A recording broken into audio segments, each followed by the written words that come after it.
மீன் குழம்பை அடுப்பிலிருந்து இறக்கும் முன் 2 சிறிய வெங்காயத்தை தோலுடன் தட்டி குழம்பில் சேர்த்து இறக்கினால் நல்ல மணமாகவும் ருசியாகவும் இருக்கும். இறாலை உரித்து கழுவியதும் சிறிது நேரம் மோரில் ஊறவிட்டால் வாடை குறைந்துவிடும், சுவையும் கூடுதலாக இருக்கும்.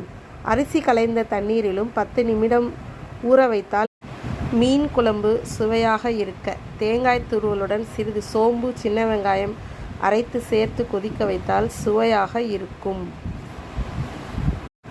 மீன் குழம்பு புது சுவையுடன் இருக்க வெங்காயம், தக்காளி, பூண்டு, காய்ந்த மிளகாய் தேவையான அளவு எண்ணெயில் நன்றாக வதக்கி அரைத்து ஊற்றினால் மீன் குழம்பு சூப்பராக இருக்கும்.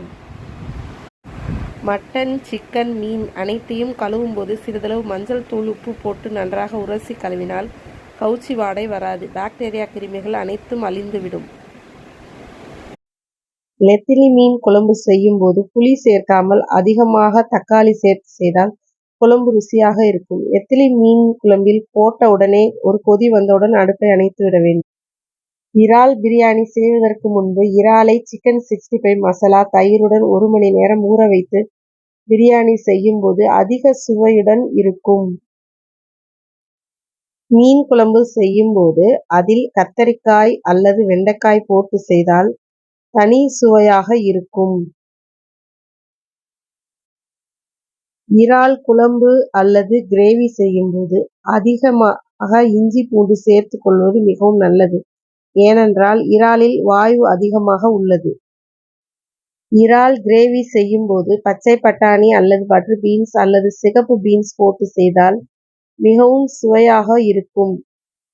இறால் வறுவல் செய்யும் போது அதனுடன் உருளைக்கிழங்கை சேர்த்து செய்தால் மிகவும் சுவையாக இருக்கும். இறால் வறுவல். ஐர மீன் குழம்பு செய்யும் போது தேங்காய் பாலை மசாலா கொதி வரும்போது ஊற்றி நன்றாக கொதித்த பின் ஐரை மீனை போட்டு இறக்கினால் குழம்பு ருசியாக இருக்கும். நெத்திலி கருவாடு வறுவல் செய்வதற்கு முன் ஒரு பாத்திரத்தில் கருவாட்டை போட்டு சிறிது வெந்நீரை ஊற்றி சிறிது நேரம் கழித்து அதை சுத்தம் செய்து பிறகு வறுவல் செய்தால் கருவாட்டு குழம்பு அல்லது தொக்கு செய்யும் போது கடைசியில் உப்பு சேர்த்து கொள்ளவும். ஏனென்றால் கருவாட்டில் உப்பு சேர்ந்தே இருக்கும். அதனால் சமையல் செய்த மீன் குழம்பிற்கு தேவைப்படும் நேரங்களில் மசாலாவை வறுத்து அரைத்து போட்டு செய்தால் குழம்பு சுவையாக இருக்கும்.